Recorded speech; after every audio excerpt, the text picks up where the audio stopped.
Hello, this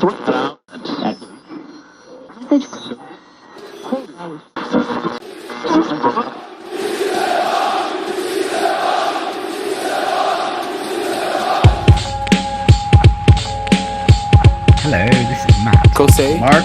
Guillaume. James. Mel. Zach. This is David. Terry here. This is PSG Talking. Le seul podcast sur le PSG en anglais. Hello, listeners. Welcome back for another episode of PSG Talking.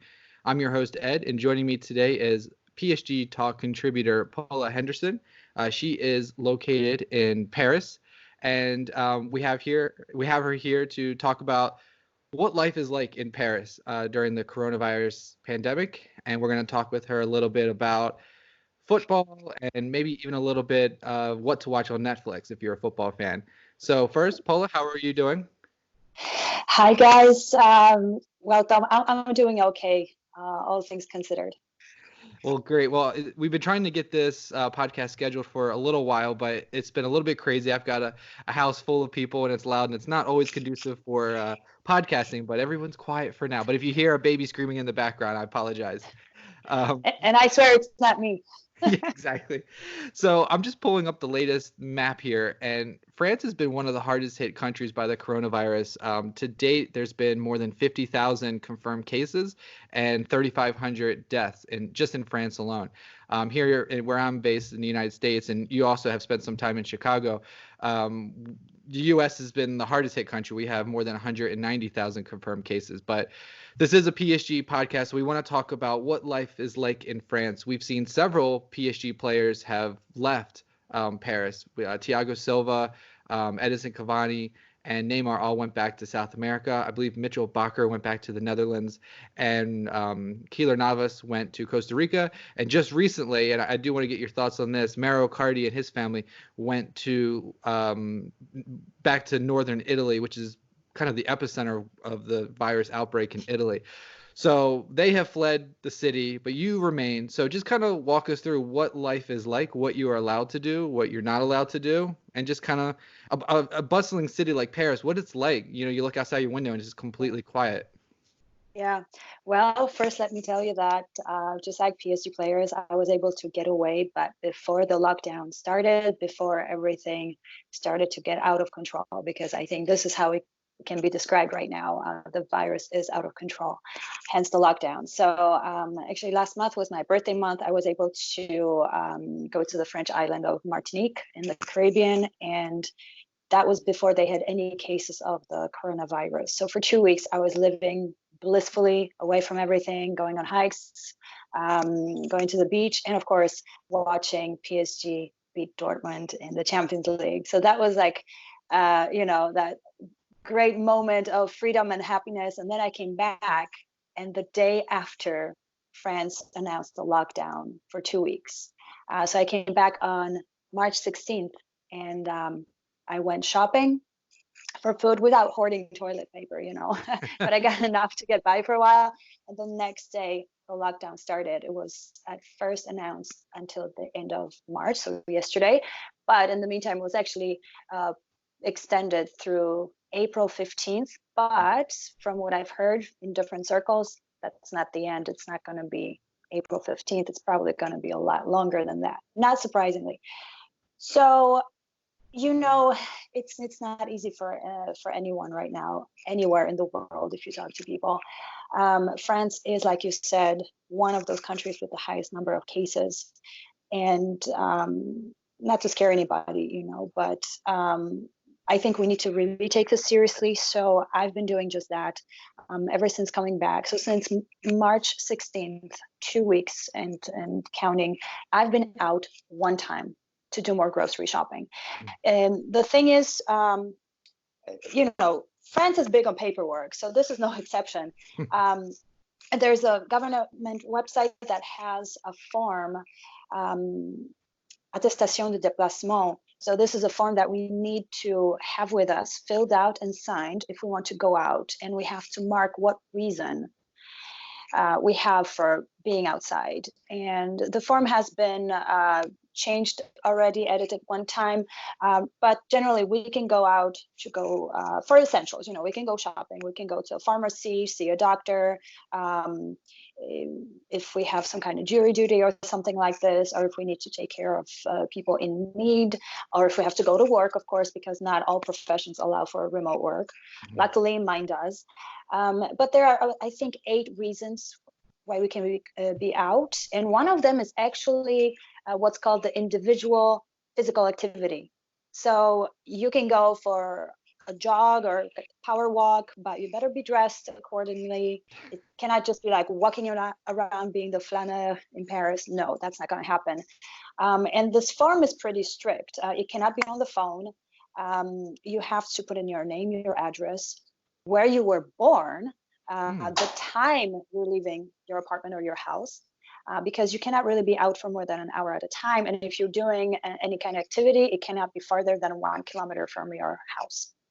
So it is pretty strict, but the idea is to, discourage people. And it's definitely worked in my case. Paris is very densely populated. I mean, the city of Paris is pretty compact, but we have about 2.2 million people, not counting people in the suburbs, of course. But, my neighborhood is one of the, most densely populated. So I go out and it doesn't necessarily feel like there's a lockdown. I'm like, there are way too many people, it kind of scares me. Yeah. When I went shopping, I had I had wipes with me for the cart in the supermarket, and I've of course brought my hand gel. I'm not taking any risks. I could go out, and honestly, I feel like I'm a little bit in prison. Parisian apartments are generally small. Mine is no exception. Yes, I do have a window, even 2 of them, but I don't have a balcony. My windows face a courtyard, so I can, wave hello to my lovely neighbors, which actually we've done a little bit. But, I really do miss being outside, and I love Paris in spring, especially. So it's tough, but it's just, some people I feel are acting like this is an assault on their personal freedom. It's not. There is a deadly virus going on, and we just have to, stay confined and hope that this is contained as soon as possible so that life can go back to normal. And that includes Ligue 1, of course, because it's really tough for somebody who watches every game that goes to every home game to all of a sudden not have it at all. Yeah. I think people listening can totally relate. How many of you are missing Ligue 1? Raise your hand. I think everybody just raised their hand, right? Yeah, just sports in general. Like I was watching axe throwing the other day, like just something competitive. Like there's no sports, and I don't know. I guess we'll just podcast something to pass the time. It's been rough, and it's interesting to hear you talk about paperwork and what you're allowed to leave the house for. Here in the United States, I still get the sense that at least in some places, in New York, obviously it's been really hard hit, and you can't really leave the house. But like where I live in Tennessee, people are just carrying on like it's their normal day. Like I could go anywhere I want. Some of the stores may be closed, but I don't need paperwork or anything like that. I can go to the grocery store. It seems like we need to do a lot more of what France and Paris are doing, really lock things down to control this. I tend to agree with that. I think the reason the government here cracked the whip on people is that that weekend before the lockdown was introduced, people were out and about as if nothing was happening. They were going on with their typical French or Parisian life, which, by the way, I love, sitting in cafes, doing apéro with your friends. Sign me up, Yeah. But there was no social distancing, and the thing is, we don't really know who is carrying the virus. You may not have symptoms and be contagious. So that's one of the reasons I'm just staying put, staying home, and really going out just to get groceries. I feel like when you see things on the news or hear about things, just like with any other disasters, as long as it doesn't hit you, it just doesn't feel real. But this is really starting to feel real. In the past few days, I just talked to two friends of mine, who believe they have the virus. It hasn't been confirmed, but check this out. One of them got tested. The test came back negative, but he was told by the healthcare providers that these tests are not very reliable, that about 30% of the time you get a false negative. So he was ordered to self-quarantine. The other person was down with the fever for 10 days. So it doesn't seem like a regular flu. Again, this is not something that was confirmed, but they both believe that this is really what's happening to them. And it may or may not be, but chances are they have it. It's just their immune system luckily is strong enough to fight it. But I don't want to be one of the people to have this kind of, fever for a few days, especially if I live alone. It's hard to get, the groceries or whatever. So I'm not risking anything. I think people really need to start taking this more seriously. What are the stores like? Because I believe it was Thiago Silva's wife claimed that, the stores are empty. She can't get any groceries in, and that's why they flew back to Brazil, and they just so happened to have a very nice home there with a pool that she also mentioned. So what do you think about some of the players who have left France, and then also what are the stores like? Well, let's start with the stores. They're not fully equipped, so to speak. So I've been out twice, once before the lockdown, once during, and it's better now when it comes to like toilet paper towels, soap. I still haven't seen hand sanitizer anywhere. Yeah. A lot of the non-perishables like pasta or rice are gone from the shelves, or the items that are left are the kind of higher end items. So yes, you can get most of the stuff that you would normally get, but you pay the premium for that. So yeah, you go and it kind of looks like, what I remember from communism in Poland in the late 80s, So yeah, you do get that. The stores get restocked, but not as often as they used to. So, in a way, it's hard for me to blame the players for leaving, especially if they can be in self-quarantine in their houses with their families. But again, I hope before they left, they got a chance to be tested, because I don't know if they took their private jets or what, but if you're around people, you really have to be careful, So on the one hand, I don't blame them because we are on pretty strict lockdown here, and they can be with their families. But I just hope they took all the precautions that they could. What did you make? I don't know if you saw this story, but the Icardi family, they went to, I believe it was the Lombardy region in Italy, which is experienced just mass casualties from the coronavirus. And they went to their kind of compound there in Lake Como. And Maxi Lopez, who's the ex-husband of Wanda Icardi, basically blasted her for taking their 3 kids from their marriage, into pretty much this den of coronavirus. And obviously they're kind of secluded in their own little compound there. But what do you think about that situation? Do you kind of side with the ex-husband who's mad that they took the children to this place? Or do you think that, hey, if they took all the precautions, they're allowed to go wherever they want? Well, I think not knowing much about their dynamic, between the former couple and everything, I have to side with the father. Yeah. Imagine if these were your kids and your ex was taking them to the hot spot for the virus. I would be freaked out big time. I don't know why she made this decision. This is between them, but I would not go. I would stay away. In fact, I have a couple of Italian friends who live here in Paris, and they canceled their trips to see their family in Italy. And I think it's for a good reason. Yeah. Yeah. I think just traveling in general, if you wanted to, travel to Italy, probably should have done that a few weeks ago. Right now seems like a really poor time to take young children, from country to country. It seems like a poor decision. And also for the adults too, given that, one of the reasons that Italy has this high mortality rate is that they have aging population. And from what I've read, so you're putting yourself at risk too, and you're putting these old people at risk too. I would be really careful. Perhaps there are some reasons that I don't know about why she took the kids. I don't want to judge people's actions because there may be something I don't know about. Sure, yeah. Maybe I can imagine that as a mother, you want to take all the precautions and you want to do what's best for your kids. I wouldn't travel, but maybe, again, like I said, maybe she had her reasons. But as the dad, I would be freaked out. Stay away from Italy for now, unfortunately. It pains me to say that it's one of my favorite countries. But yeah, he was quite upset. I mean, he sorry, go ahead. Yeah, I would not take the risk. Not it's gonna be a while before I travel. And also, I've done travel writing. So travel is one of my big passions. There's travel and there's football. They're very close. So for me to not be able to travel is really, really just gut-wrenching right now. But still, stay home. Yeah, they haven't always had a good relationship, Wanda Icardi and Maxi Lopez. So this is just another chapter in their kind of feud back and forth. And if there's any silver lining to this, it gives the media something to write about. So we as fans get some more football-related news. There you go. Yeah, exactly. That was a fun little article to write. I just hope they all stay safe, and that goes for everybody. And so the last time we saw PSG in competitive action was that game you mentioned against Dortmund.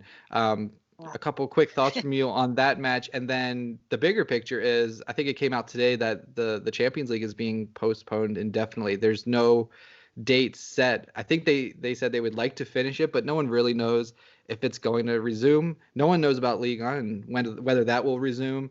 They said they want to try to finish it by June 30th, but I just don't see how that's going to happen. So a couple thoughts on the Dortmund win, and then overall, what do you think is going to happen to this season? Do you think it's just going to be voided and we'll start fresh next season, or do they have to finish it out? And then you have player contracts expiring and then a transfer window. There's so many moving parts. So do you have any thoughts on that?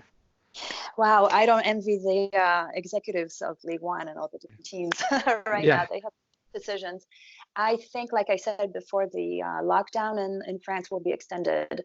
I think. I mean, can you imagine playing some more games in May, perhaps? But it still seems pretty soon, May, June.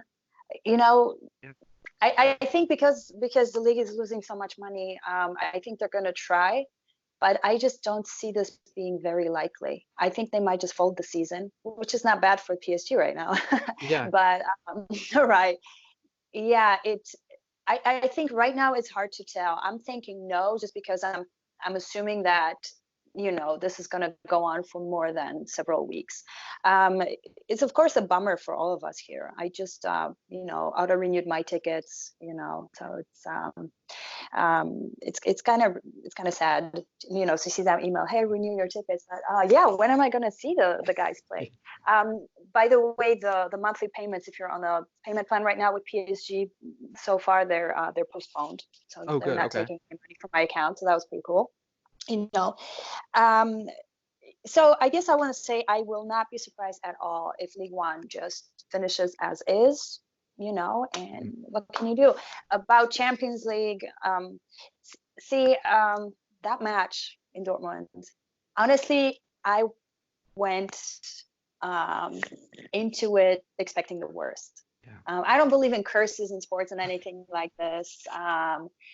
But I just, with the injuries, and having lost the first leg, I did not think that they might pull it off, especially playing in an empty stadium. Seeing that was absolutely heartbreaking, because football is supposed to be played in front of people. It's just not the same. Yeah. Right. I was happy to see that so many of the supporters were outside and that you could hear them. That was great, and I think that really sent a signal to the team, to the guys, like, hey, they can't see us, we can't see them, but they're here. Of course, it was a little bit risky, because at that time you could still have gatherings of people up to 1,000 people.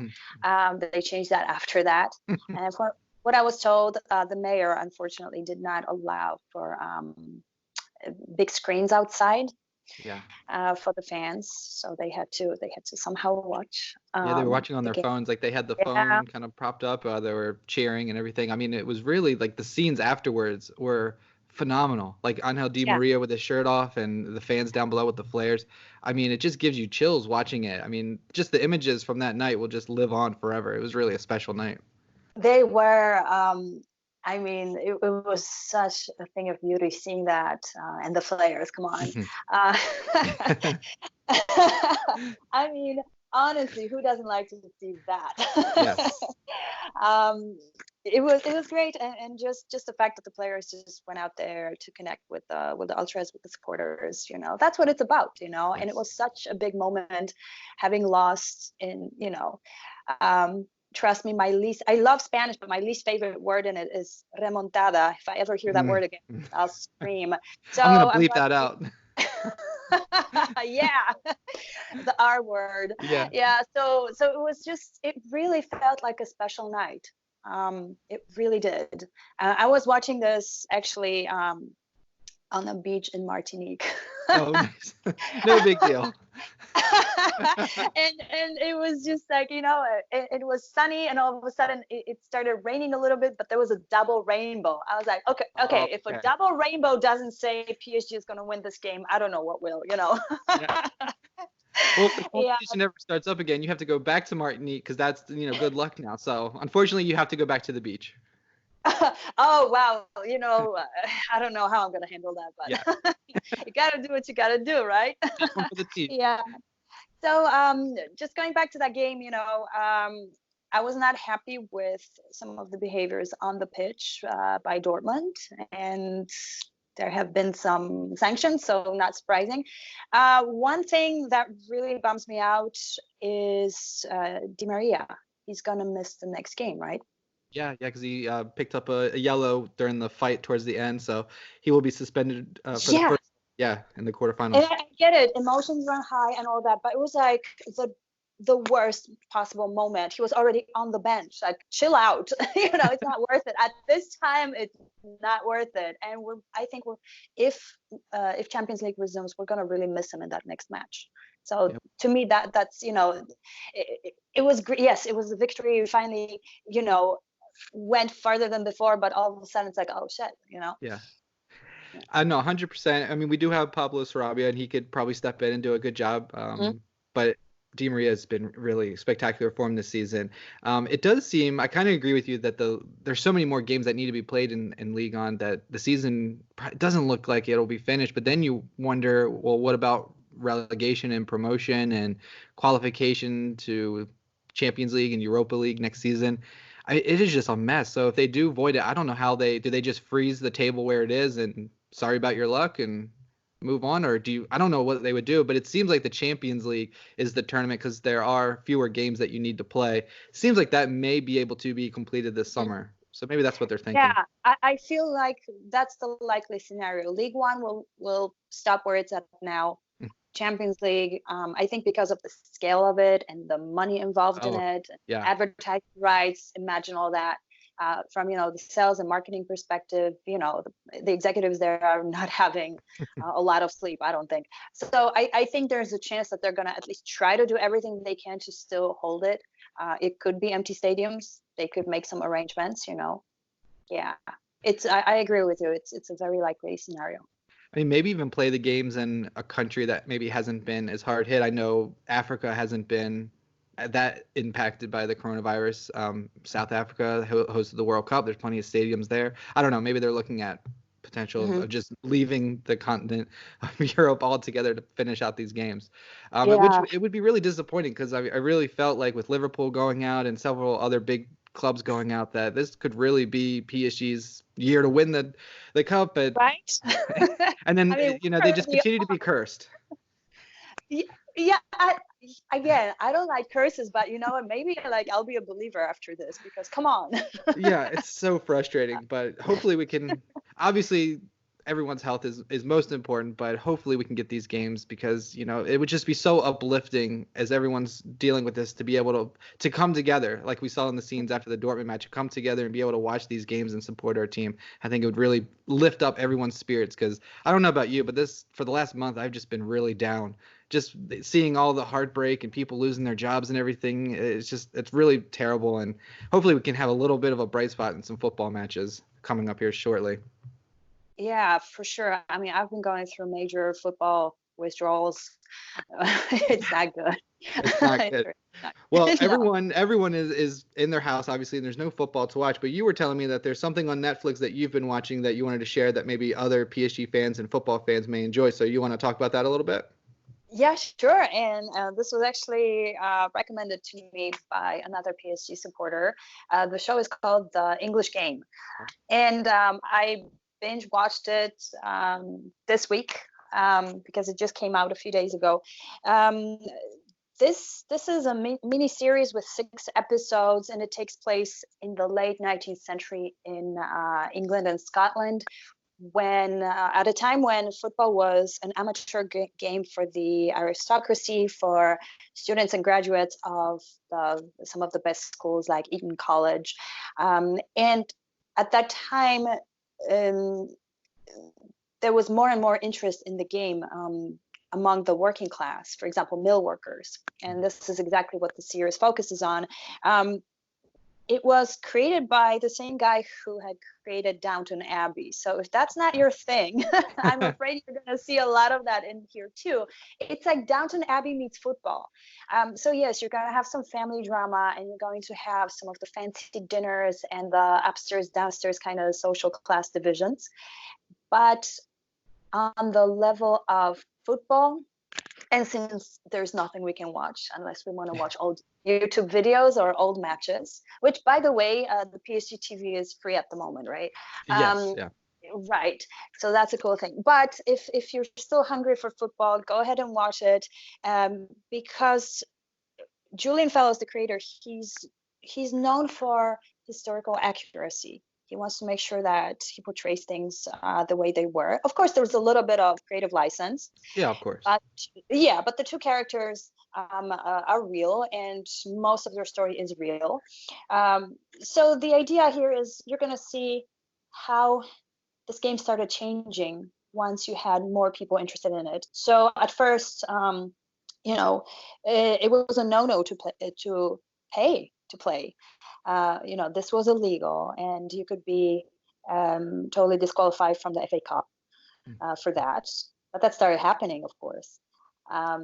You're going to see how everybody was just going after the ball. There wasn't really so much strategy as there is now. Midfielders were called, I think, halfbacks.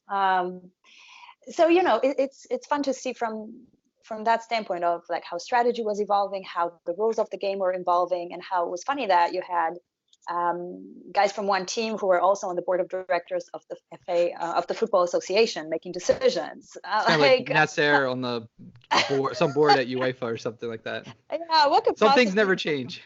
Some things never change, exactly. But there were some good lines. The aristocrats, they were trying to pretend to preserve what they thought of their game. It was their game. They did not want. They were seeing the movement within the working class as stealing their game. And I think, well, there were some people, some characters in the show and in real life that saw the future. That the game was unstoppable, that it was going to expand globally, that people had to get paid because a lot of the aristocrats, they didn't have jobs, they had enough time to train and play better, so that was not really fair play. A lot of the working class guys, they worked in very demanding physical jobs, they didn't have enough time to play, so you could at least pay them for the extra motivation. But still, there's this underlying thing and a theme in the TV show that whether you get paid or not, whether you're born into the aristocracy or not, what unites you is the passion for the game. That moment when you score, that moment when your team scores, and how much it means to people, no matter what. And to me, watching that was like, that's it. That is the beautiful game, the global game. So a little Downton Abbey, but there's some good stuff. And my favorite part of this was, I think, how it came to be that we have jerseys, the merchandise, and there was a line in the show like, wait, this football is not a business, it's a game. I'm like, wow. How things change. But I think the good thing about the show is that it doesn't really judge, should the game be kept pure, no business, or is there something wrong with business, how much is too much, those things. So if you can do a Netflix party with your people, with your friends, and watch it and have a discussion, I definitely recommend that for the time being. Yeah, from your description, it sounds like it really explains why the English really hate PSG and Neymar. You know, he came working class, gets paid a lot of money, you know, comes in. Who does this guy think he is? So I've only made it through the first episode of the series, and there's been no Neymar bashing, but I expect that'll come later on in the series. I'll just have to let you watch and see. You know, I no spoiler alert. Yeah, no spoiler alerts. It is going to be interesting mentioning Netflix. We know that Neymar is working with Netflix on some kind of documentary about his life this season. And then PSG is also working with Amazon, who are documenting this season. And it's going to be really interesting if there's no more football this year. How do they tie that up? And it'll be kind of a really interesting season to watch them kind of build up to this crescendo against Dortmund, and then coronavirus, no football. It's going to be really interesting to see how they tie that all together in a storyline.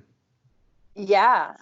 I mean, if they can work remotely to finish that to begin with. This is true. Well, I know there was I don't know if you're a basketball fan, but there was like a big 8-part Michael Jordan documentary. You're from Chicago, so you know. But they've actually moved up that release date.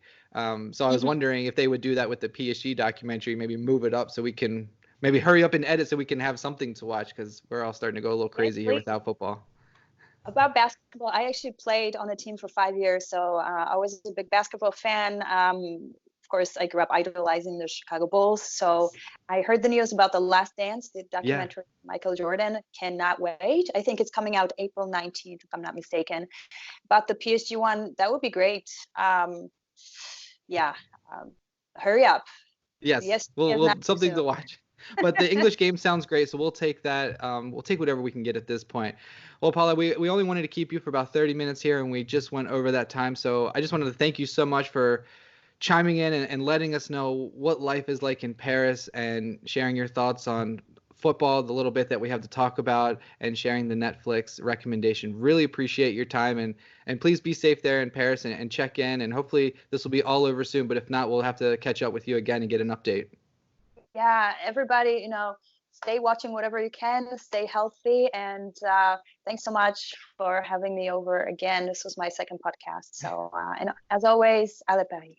There you go. All right, thank you. Cheers. Take care.